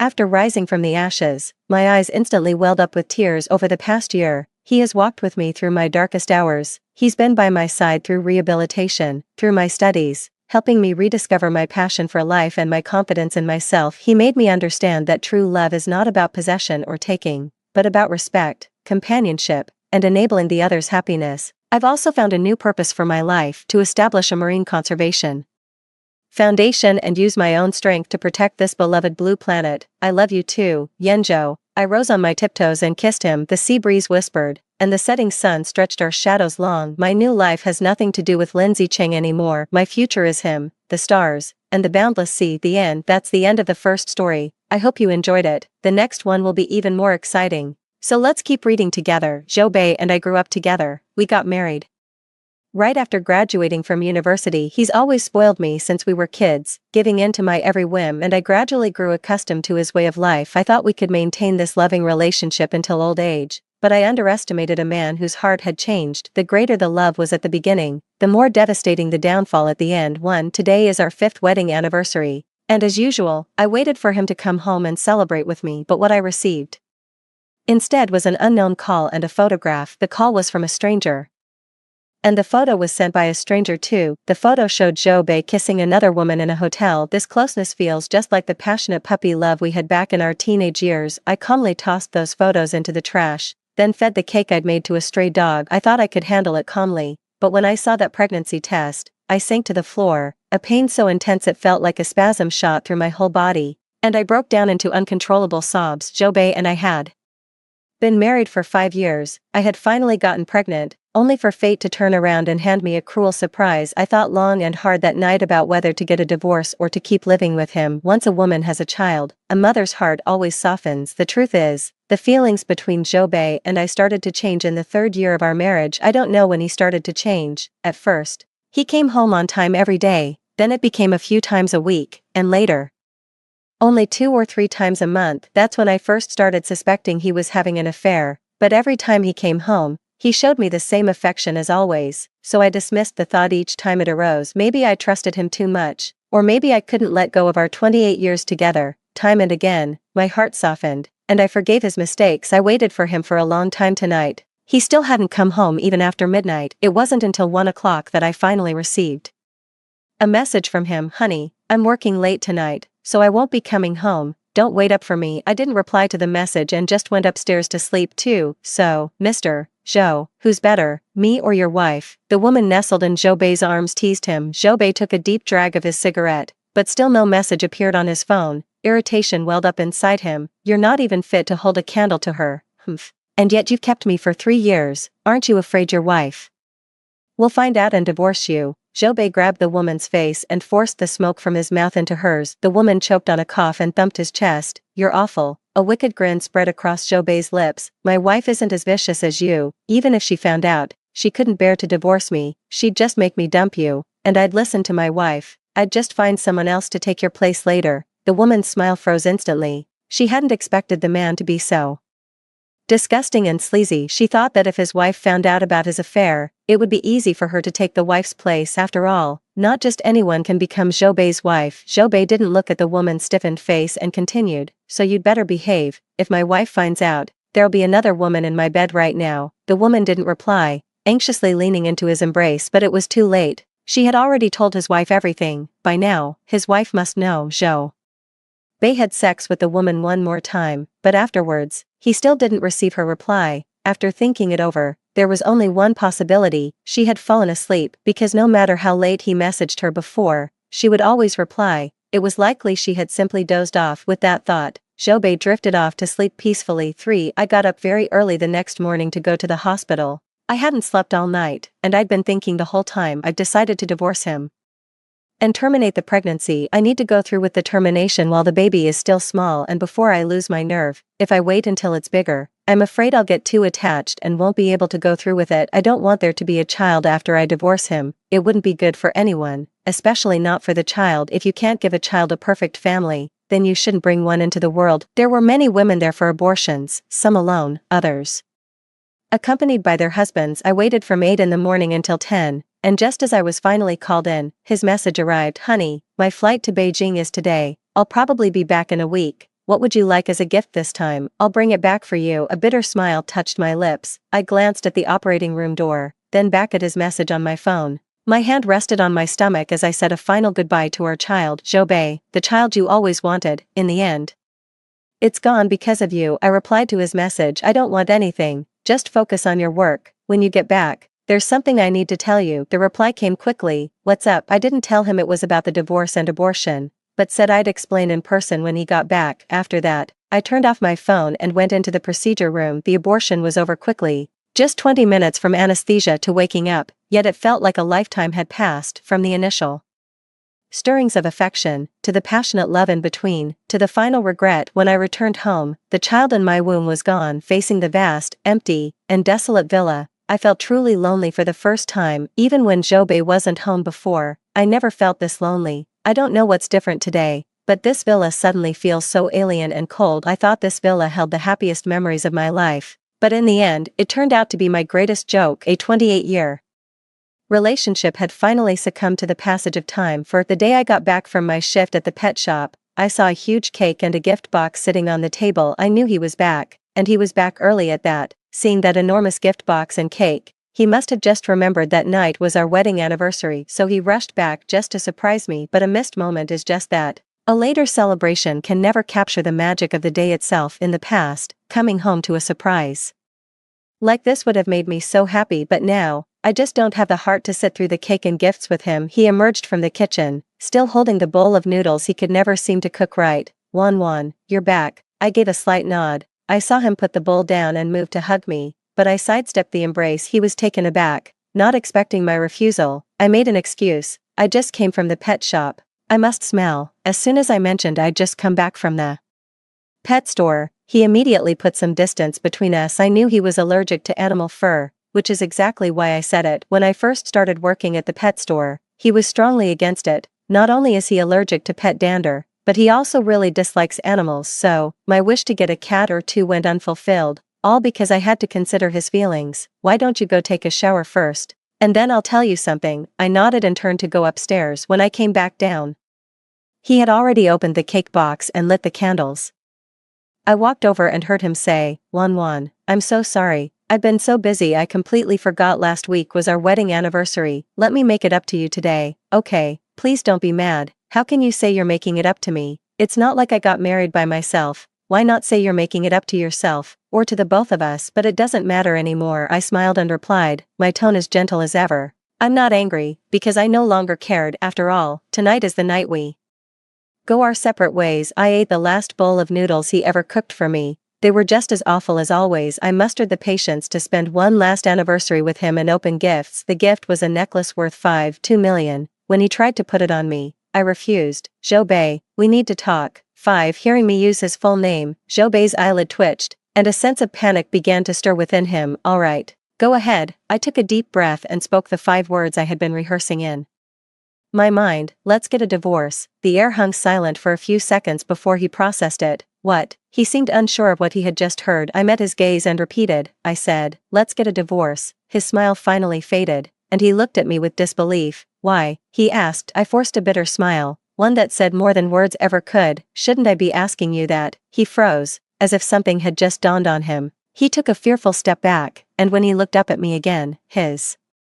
face had gone pale. He stumbled over, trying to grab my hand, but I dodged him. His face turned another shade paler. Wan, I'm the one who's wrong. I'll end things with her tomorrow. I promise. Let's not get a divorce. Okay. I refused gently, but that single word, no, cut through him like a knife. But didn't it cut me just as deeply? I didn't want this either. If he hadn't betrayed me, I would never have mentioned divorce, and we wouldn't have come to this. Seeing my resolute stance on divorce, his fists clenched involuntarily, his lips pressed into a tight, straight line. Blinded by rage, he lunged at me, kissing me frantically and tearing off half my clothes. With tears welling in my eyes, I finally slapped him hard across the face. It was the first time I had ever struck him, and the first time he had almost forced himself on me. Zhou was stunned by the blow. It wasn't until he saw my red-rimmed eyes that he finally snapped back to reality. I'm sorry, Wan, I'm so sorry, truly.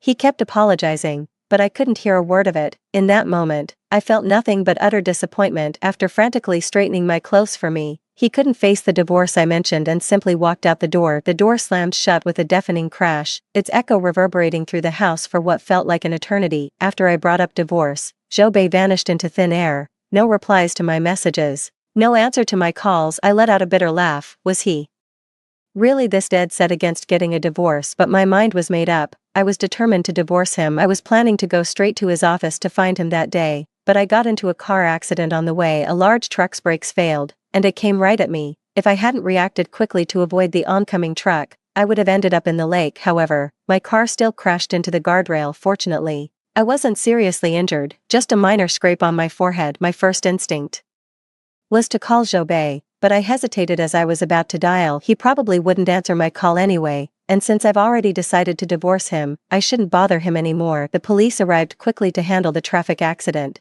No one from either side was seriously injured, and the cause of the accident was entirely the truck's fault. The truck driver was even more injured than I was. Seeing he was an honest man just trying to make a living hauling goods, I refused his offer to cover my medical expenses. As for this car, the front end is smashed up and it's undrivable. I'm not even going to ask him to pay for it. Zhou bought this car for me back in the day. Now that it's broken, it's time to scrap it. You can try to fix a wrecked car, but some parts will always be damaged. No amount of repair can make it feel new again. 6. While I was alone at the hospital, waiting in line for my checkup, I ran into someone. I've seen this guy a number of times, but we're not close.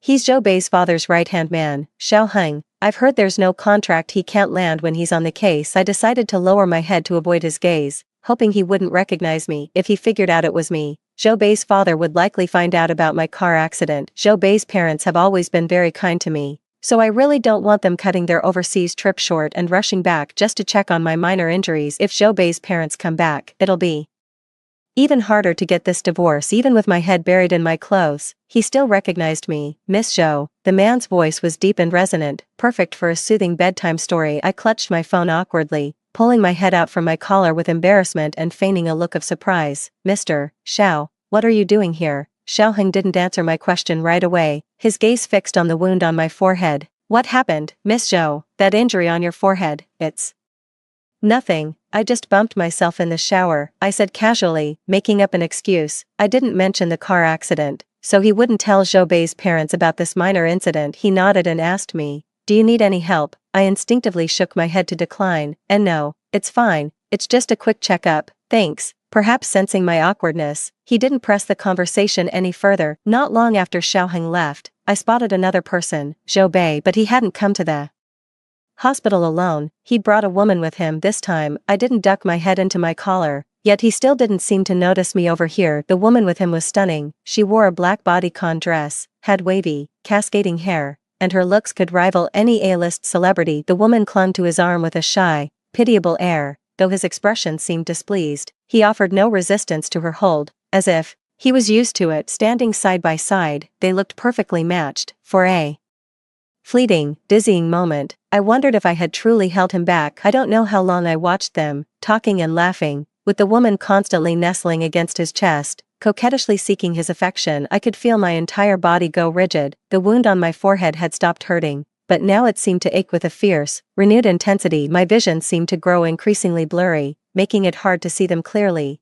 I had no idea how long I'd been staring until it was nearly time for my checkup, and I dreaded hearing my name called.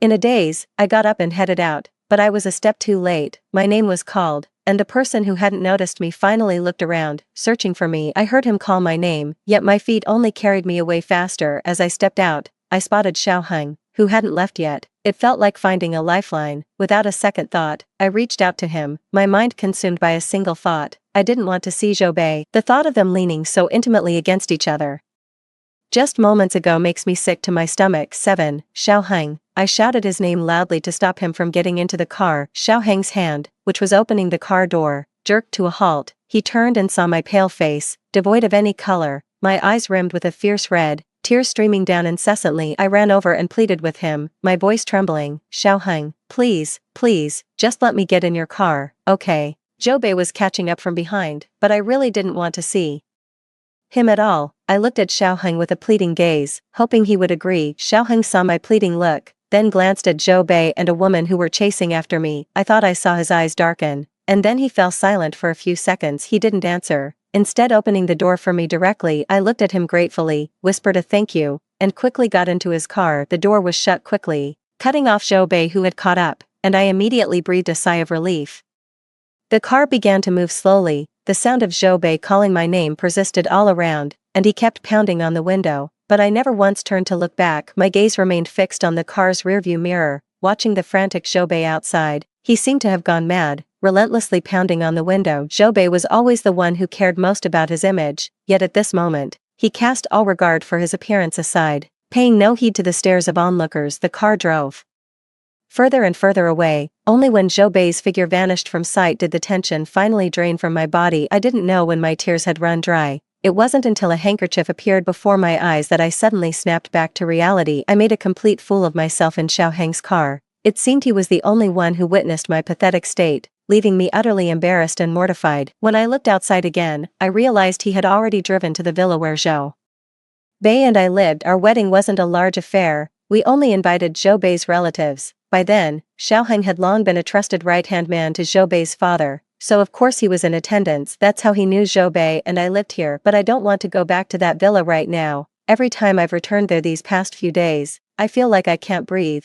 the atmosphere is so oppressive it's suffocating. I swallowed my pride and asked Xiaoheng another question, if he had a spare room I could stay in for a few days. I promised I'd leave as soon as I found a new place and wouldn't be a bother. I couldn't tell if his expression was good or bad, but he remained silent, not saying a word. I just asked him for one favor, and now I'm shamelessly asking for another. I think he must be angry. I quickly apologized and tried to get out of his car in a hurry, but the door wouldn't open. I glanced at Xiaoheng in the rearview mirror. Just then, I heard him say, "There is a room, but I'm afraid you might not find it comfortable." I immediately waved my hand and said I wasn't picky about where I stayed. I'd be fine even in an unfinished, bare-bones apartment. My words made him laugh instantly. It was the first time I'd ever seen him smile. No matter the occasion before, he'd always worn a cold, expressionless face, never showing even a hint of a smile. He had a lovely smile. When he smiled, the sternness in his eyes and brows softened considerably. He asked if I wanted to go grab some clothes first. I agreed, as it was too late to buy new ones now, and I didn't want to cause him any more trouble. I had assumed the place he said he was uncomfortable in was a rather simple house, but when I saw his home, I was taken aback. Honestly, this place isn't all that different from the villa I shared with Zhou Bei. The only real difference is the decor. It's much darker and more somber, which suits him perfectly. When I walked in, I saw a golden retriever. It looked adorable and well-behaved, but its personality was the complete opposite of its owners. The dog was lively and full of energy. He showed me to a room on the second floor. The interior design was even more off-putting, and I instantly regretted my decision. The decor in here has such a feminine touch. I'm starting to regret agreeing to stay over. It completely slipped my mind that he probably has a girlfriend. If his girlfriend were to suddenly come back, it'd be impossible to explain. I'm thinking maybe I should just go home. But it's like he can read my mind. He spoke up first to explain, "This is my mom's room. There's no one else here besides me and her, and she's off traveling right now, so she won't be back for a while. You can stay as long as you need, don't worry about it." I don't dare to stay for long. Right now, I just want to get away from Zhou Bei for a while, to be alone. I need to sort out my feelings completely before I talk to him about the divorce. I told him I'd only be imposing for 3 or 4 days, and that I'd leave as soon as the time was up, without causing him any trouble. I also said I wouldn't stay for free and would pay him. He didn't say anything, but he didn't refuse either. He just told me to make myself at home. He even gave me a key, saying he's often not home, so if I wanted to go out, I could let myself back in. That night, my phone was flooded with texts and calls from Zhou Bei. It wasn't until the battery died that the ringing finally stopped. That night, I didn't think about anything. After a hot shower, I fell asleep quickly. When I woke up the next day, I charged my phone for a bit. Soon, it rang. I thought it was Zhou Bei again, but when I glanced at the number, I realized it wasn't him. But the number felt familiar. It looked a lot like the one that had called on mine and Zhou Bei's last wedding anniversary. My mind went blank. Out of curiosity, I answered the call. I was dying to know what news the caller had for me this time. The moment the call connected, the person on the other end immediately broke down and started screaming at me. This time, I could tell the voice was a woman's, and I guessed it was probably the woman who had been with Zhou Bei when I saw him at the hospital. Her tirade was vicious and utterly shattering. She yelled, "Si Wan Wan, you bitch, because of you, Zhou Bei heartlessly made me get rid of my baby. I begged and pleaded with him to let me keep this child, and just because we ran into you at the hospital, he coldly changed his mind and forced me to abort."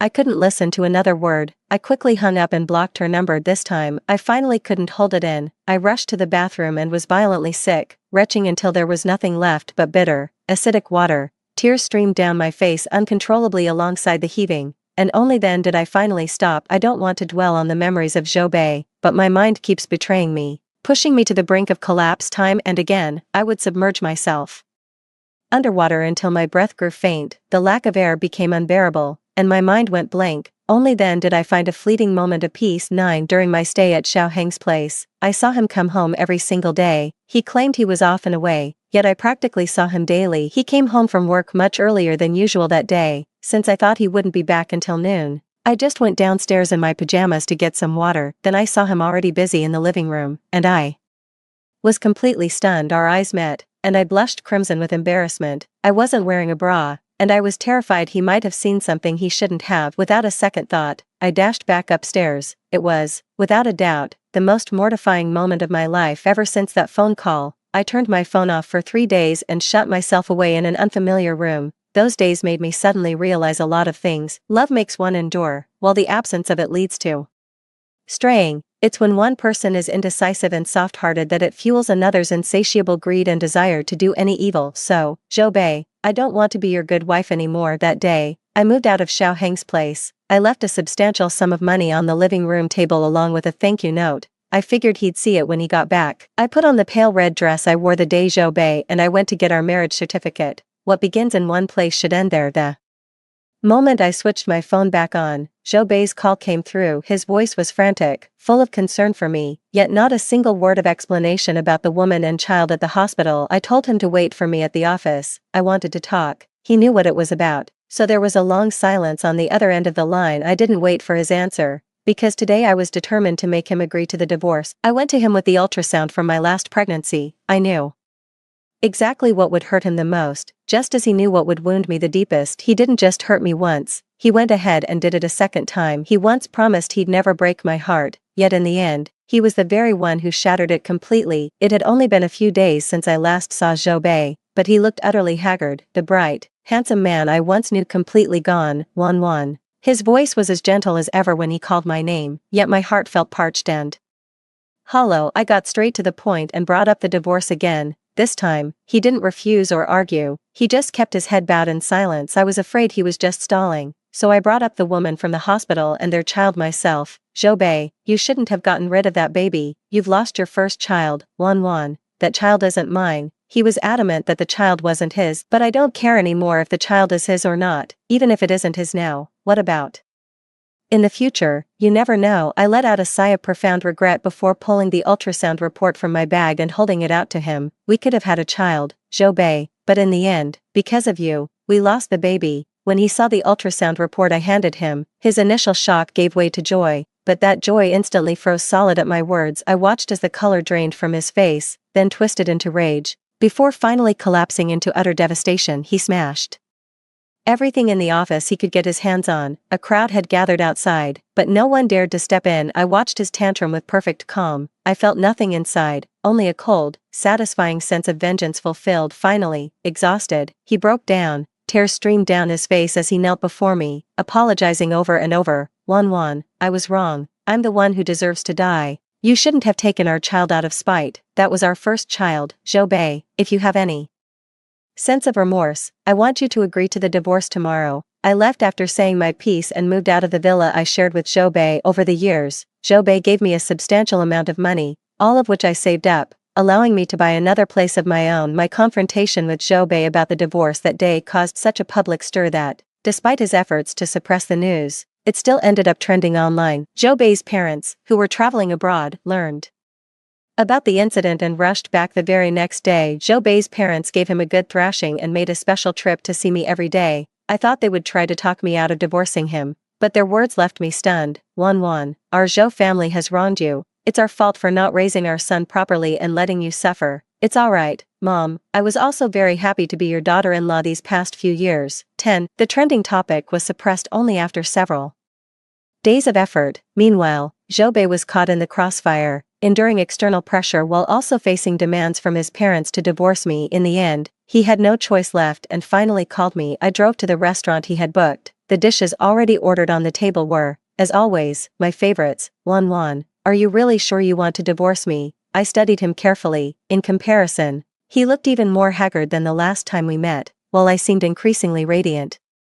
I nodded very seriously, without the slightest hesitation. He merely smiled at the corners of his mouth, but it was a strained smile. I thought I saw the rims of his eyes redden, but I lowered my head and looked away. He slid the divorce papers across the table, telling me to read the terms carefully. I read them thoroughly. He was offering me a fortune, enough money to last me 2 lifetimes. I didn't refuse. I signed without hesitation. Once the agreement was signed, I was ready to file for the divorce certificate that very day. My urgency seemed to catch him off guard. So soon? He asked, his voice hoarse. Does it have to be this soon? I looked at him deeply, nodded, and then said very flatly, today is my birthday. I want to resolve this matter completely and give it to my 28-year-old self as a gift. I saw the shock in his eyes. See, I knew he'd forgotten my birthday again in 5 years of marriage. He's forgotten my birthday twice, and our anniversary once. When exactly did Zhou Bei and I start to change? I can't figure it out.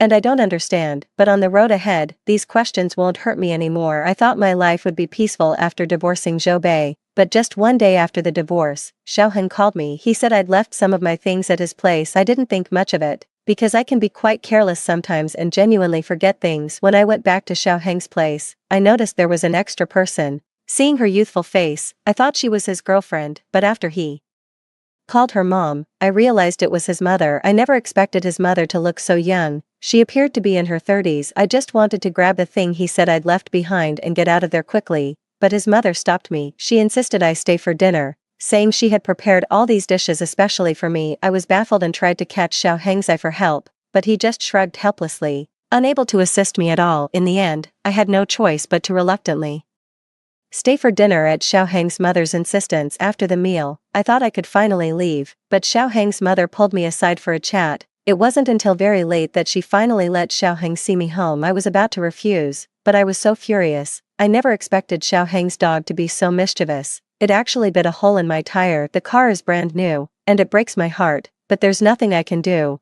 Xiaoheng said he'd fix the tire for me, and I can pick it up whenever I'm free. Of course, I wouldn't turn down an offer like that. After all, whose fault is it that his dog is so naughty? When a pet messes up, the owner has to take responsibility. So, that night, Xiaoheng gave me a ride home, but as I got out of the car, I saw Zhou Bei. He started walking towards me when he saw me, but then he spotted Xiaoheng behind me, and his expression visibly froze. It's hard not to jump to conclusions when a woman steps out of a man's car late at night. I saw Zhou Bei clench his fist and storm over, and I instinctively shut my eyes. I thought Zhou Bei was going to hit me, but his fist landed on Xiaoheng, who was standing behind me. Xiaoheng took Zhou Bei's punch without flinching. In fact, from the way he acted, it seemed he had deliberately let himself be hit, making no move to dodge at all. Xiaoheng, didn't you promise me you'd leave her alone from now on? Zhou Bei grabbed Xiaoheng by the collar, his voice thick with anger as he confronted him. Xiaoheng's expression remained calm and composed, a trace of blood at the corner of his mouth. The corner of his thin lips lifted slightly. I only promised not to interfere while you were together. I made no promises about after it ended. I was shocked by their conversation. Why did it seem to be about me? Zhou Bei was furious and tried to hit Xiaoheng again, but this time I stopped him. Zhou Bei looked at me in disbelief as I shielded Xiaoheng. I could see the shock and anguish in his eyes, but I callously ignored his emotions. I no longer wanted anything to do with him. He asked me sorrowfully if I divorced him because I had feelings for Xiaoheng. At that, I couldn't help but laugh. Zhou Bei, are you a child? Don't you know exactly why I divorced you? Even if I were to fall for someone in the future, you have no right to interfere. You have no right to meddle in my life. In a fit of rage, I blurted out everything on my mind, driving the words I'd been holding back straight into his heart. In the end, Zhou Bei left in utter humiliation, even tripping and falling on his way out. 11. This incident made me suspect that Xiaoheng might have feelings for me, so I laced every word I said with subtle hints of rejection, yet, he paid them no mind at all. What's more, he straightforwardly admitted to liking me. I had thought that, given Xiaoheng's temperament, he would probably avoid me entirely after being rejected, but I was mistaken. Not only did he show up, he kept popping up right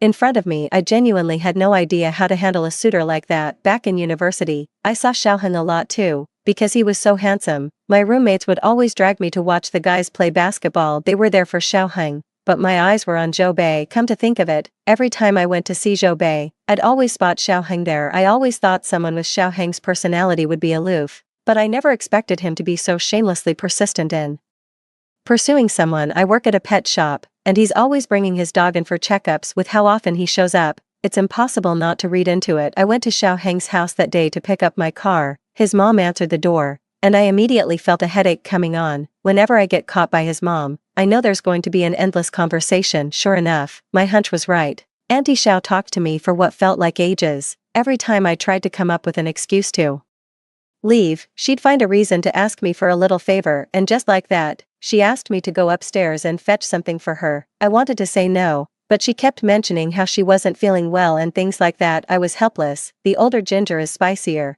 as they say. I was no match for Auntie Xiao. I could only go upstairs and get the thing for her. Aunt Xiao said the key was in the last small room, but when I entered, I didn't see a single key, only many paintings. The person in the paintings was still me. I was utterly shocked, unable to utter a single word. Each painting depicted my likeness, scenes of me exercising in university, and me sitting alone on the basketball court with my backpack, waiting for Zhou Bei. There were even moments from every single campus event I ever attended. What's worse, there was even a portrait of me crying my eyes out. I remember this one. I was so absorbed in my phone that I got hit by a ball while walking past the court I had just argued with Zhou Bei and was already feeling wronged, with my head hurting on top of that. The tears just started flowing uncontrollably. I was completely unaware that someone was right there, trying to comfort me. I didn't even register the apologies others were offering. My heart was in turmoil. I had thought Xiao Heng's affection for me was just a passing fancy. I never imagined he had liked me since university. Each painting was dated, and judging by the timeline, they spanned from my freshman year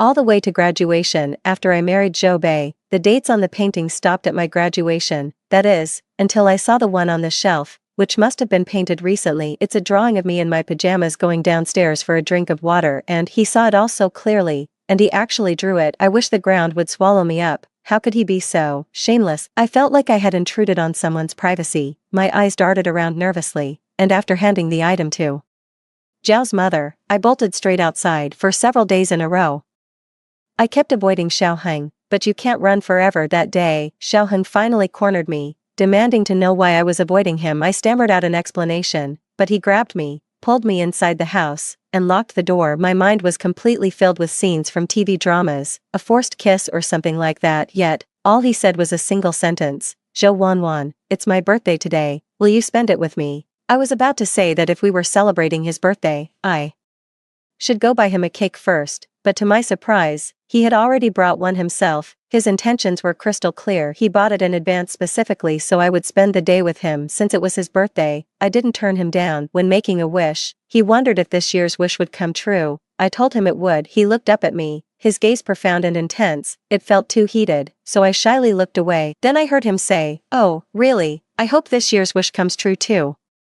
Since I didn't have a gift ready for him, I cooked him a few of my signature dishes and some longevity noodles instead. I wasn't sure if he wanted a drink, but I could tell he was in low spirits, so I brought out a bottle of something mild to help him unwind. But as it turned out, he didn't touch the drink. I ended up finishing it all myself. The gossip he was sharing was just too juicy, all about celebrities' private lives. I ended up drinking it all without even realizing. I woke up the next day lying naked in bed with him. Any adult would know what happened in a situation like that, and I still had flashes of the previous night in my mind. I remember him slowly moving closer, saying something I couldn't quite make out, and then I kissed him on the way. Still half asleep, I asked him a few things. "Xiao Heng, what did you wish for?" I remember he smiled, a bewitching smile, looked at me, and said, "The wish has already come true." And after that, the two of us, I feel like I could just die.